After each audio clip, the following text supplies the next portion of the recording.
Hello అండి, నమస్తే. నా పేరు స్వర్ణ. Welcome back to my channel Sandy Sunny kitchen. ఈరోజు మనం చేయబోయే రెసిపీ రైస్లోకి, అలానే చపాతీలు, పుల్కాలు, ఈవెన్ దోశలోకి కూడా చాలా బాగుంటుంది.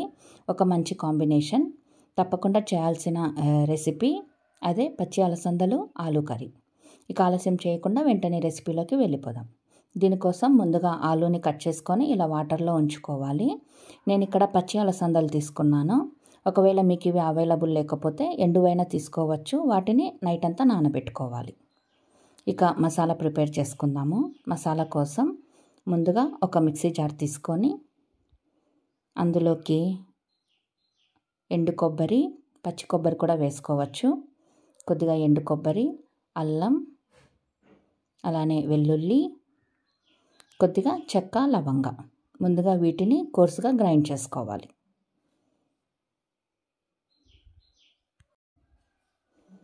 తర్వాత ఇందులోకి టొమాటో, ఉల్లిపాయ ఇవి కూడా వేసుకొని గ్రైండ్ చేసుకోవాలి. టొమాటోని మసాలాలో వేయటం వల్ల మనకి అక్కడక్కడ కనిపించదు. గ్రేవీ కన్సిస్టెన్సీ చాలా బాగుంటుంది.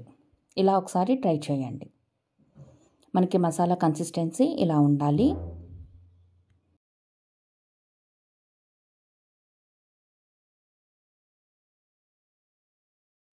ఇప్పుడు కర్రీ కోసము స్టవ్ పైన కుక్కర్ ఉంచుకోవాలి. కుక్కర్లోకి కొద్దిగా ఆయిల్ వేసి, ఆయిల్ వేడెక్కాక ఆవాలు, కరివేపాకు, అలానే మనము గ్రైండ్ చేసి ఉంచుకున్నాం కదా మసాలా పేస్ట్, ఇది కూడా వేసి వేయించుకోవాలి. మసాలా బాగా వేగాలి. మసాలా వేగకుంటే కూర అన్నది టేస్ట్ ఉండదన్నమాట. మంటని మీడియం ఫ్లేమ్లో ఉంచుకొని మసాలాని ఒకసారి బాగా కలుపుకోవాలి.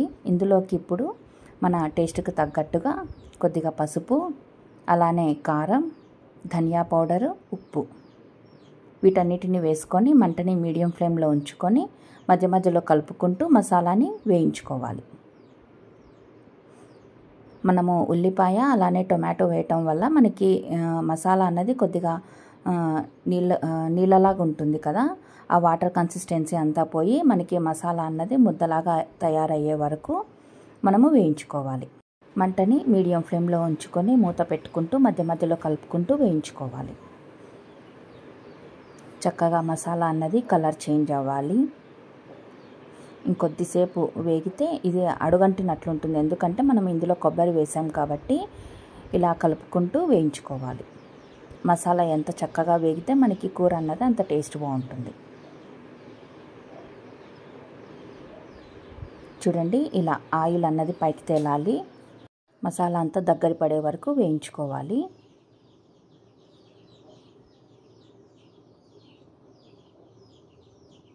ఇప్పుడు ఇందులోకి మనము పక్కన కట్ చేసి ఉంచుకున్నాం కదా ఆలూని, అలానే పచ్చి అలసందల్ని కూడా వేసుకొని కలుపుకోవాలి. ఇప్పుడు వీటన్నిటికీ మసాలా బాగా పట్టేటట్లు ఒకసారి కలుపుకోవాలి. తర్వాత మన గ్రేవీకి తగ్గట్టుగా వాటర్ యాడ్ చేసుకోవాలి. గ్రేవీ మరీ పల్చగా ఉంటే బాగుండదు. సెమీ కన్సిస్టెన్సీ ఉండేటట్లు చూసుకోండి. ఇప్పుడు 3 to 4 విజిల్స్ వచ్చే వరకు కుక్కర్ పెట్టుకోవాలి. ప్రెషర్ అంతా పోయాక మూత ఓపెన్ చేసుకుంటే మనకి కర్రీ రెడీ అయిపోతుంది. చూడండి, గ్రేవీ కన్సిస్టెన్సీ ఇలా మీడియంగా ఉంటే బాగుంటుంది. మరీ లిక్విడ్గా లేకుండా, మరీ థిక్గా లేకుండా ఇలా ఉంటే మనకి బాగుంటుంది. రైస్లోకి కానీ, ముద్దలోకి, చపాతీలోకి, దోశలోకి కూడా చాలా బాగుంటుంది. జనరల్గా మనం ఏదన్నా స్పెషల్ అంటే చికెన్ ఆఫర్ చేస్తాం కదా. ఇప్పుడు చికెన్ ఎక్కువగా తినకూడదు, ఏదో వైరస్లన్నీ వస్తున్నాయి అనేసి అంటున్నారు. కాబట్టి పిల్లలు ఏమైనా అడిగితే ఇలా ఏదైనా స్పెషల్ చేసి ఇచ్చారంటే వాళ్ళు సాటిస్ఫై అవుతారు.